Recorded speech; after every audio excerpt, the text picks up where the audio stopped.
Palakkad ചിറ്റൂരിൽ car പൊട്ടിത്തെറിച്ച് പൊള്ളലേറ്റ് ചികിത്സയിൽ കഴിയുന്ന 2 പേരുടെയും ആശുപത്രി ചെലവ് ഏറ്റെടുത്ത് സംസ്ഥാന സർക്കാർ. ജില്ലാ കളക്ടർക്ക് ഇത് സംബന്ധിച്ച് നിർദ്ദേശം നൽകിയെന്ന് മന്ത്രി കെ കൃഷ്ണൻകുട്ടി 24നോട് പറഞ്ഞു. വൈദ്യുത വകുപ്പ് മന്ത്രി കെ കൃഷ്ണൻകുട്ടി നമ്മോടൊപ്പം ചേരുകയാണ്. നടുക്കുന്ന അല്ലെങ്കിൽ സങ്കടപ്പെടുന്ന ഒരു വാർത്തയാണ് ഇന്നലെ പുറത്തു വന്നത്. ഇന്നിപ്പോൾ അതിൽ 2 പേർ മരിച്ചു എന്ന് പറയുന്നു. അമ്മ തീർത്തും ഗുരുതരാവസ്ഥയിലാണെന്നും പറയുന്നു. സർക്കാർ അടിയന്തര നടപടി എന്നുള്ള രീതിയിൽ സർക്കാർ എന്താണ് ഇപ്പോൾ ചെയ്യാൻ ആലോചിക്കുന്നത്? അത് നമുക്ക് പോയി കാണാൻ പറ്റാത്തൊരു സ്ഥിതിയാണ്. മനുഷ്യൻ്റെ ഹൃദയം പൊട്ടും.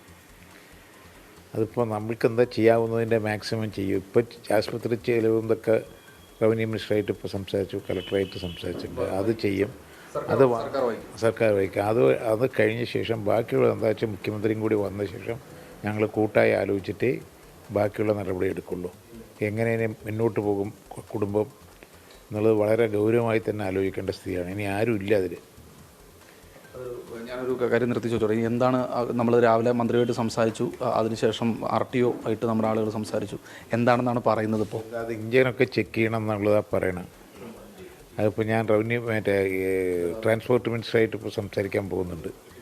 വിളിച്ചിട്ടൊരു പ്രത്യേക ടീമിന് എന്തെങ്കിലും അന്വേഷിക്കാൻ പറ്റുമോ, എക്സ്പെർട്ടുകളെ അന്വേഷിക്കാനുള്ളൂ. ഒരു RTOന് മാത്രം സാങ്കേതികവിദ്യ ചെയ്യാൻ പറ്റില്ലല്ലോ. അതും കൂടി നോക്കാനുള്ളൊരു തീരുമാനം എടുക്കാം. ഈ കുടുംബത്തെ ചേർത്ത് പിടിക്കാൻ മറ്റ് നടപടികൾ, ഇപ്പോൾ ഈ അധ്യാപകരുണ്ട്, അവരുടെ ബന്ധുക്കളൊക്കെ അപ്പുറത്ത് ഇത് കുടുംബം ആരുണ്ട് ആ കുട്ടിക്ക്? ഇനി ആ വയസ്സായ മുത്തശ്ശിയാണുള്ളത്, അവരും പൊള്ളലേറ്റ് കിടക്കുകയാണ്. അമ്മ വളരെ ഗുരുതരമാണ്. ഇതാണ് സ്ഥിതി. അത് കാണില്ല മനുഷ്യൻ.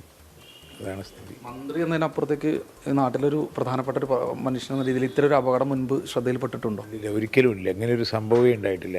എൻ്റെ ഓർമ്മയിൽ ഉണ്ടായിട്ടില്ല. അദ്ദേഹത്തിൻ്റെ മണ്ഡലത്തിലാണ് ഇത്തരമൊരു അപകടം നടന്നിരിക്കുന്നത്. അദ്ദേഹത്തിന് പിടിച്ചെടുക്കാൻ കഴിയുന്നില്ല എന്നാണ് മന്ത്രി കൃഷ്ണൻകുട്ടി പറയുന്നത്. രാജീവ് സുധീനൊപ്പം ശ്രീകുമാരൻ, 24 പാലക്കാട്.